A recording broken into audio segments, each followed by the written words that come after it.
ಮೋದಿ ಅವ್ರ ಮೀಟಿಂಗ್ ದೆಹಲಿಗೆ ಹೋಗಿದ್ರಿ, ಮೋದಿ ಅವ್ರನ್ನೆಲ್ಲ ಭೇಟಿ ಆಗಿದ್ರಿ ಸರ್, ಏನಾಯ್ತು ಸರ್ ಅದೆಲ್ಲ? ಎಲ್ಲ ಅವ್ರಿಗೆ ಹೇಳಿದ್ದೀನಿ ನಾನು.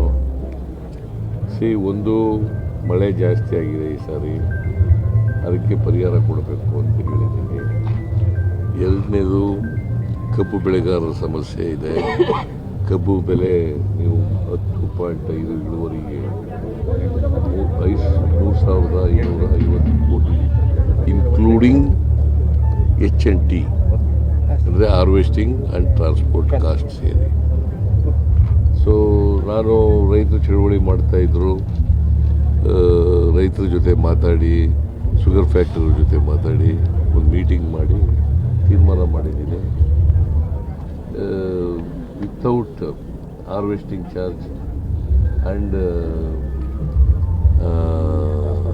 ಟ್ರಾನ್ಸ್ಪೋರ್ಟ್ ಕಾಸ್ಟ್ ಅದು ಬಿಟ್ಟು ಒಂದು ಟನ್ನಿಗೆ ಅಂದರೆ 11.25 ಇಳುವರಿ ಕಬ್ಬಿಗೆ 3,300 ರೂಪಾಯಿ ಕೊಡಬೇಕು ಅಂತ ತೀರ್ಮಾನ ಮಾಡಿದ್ದೀನಿ.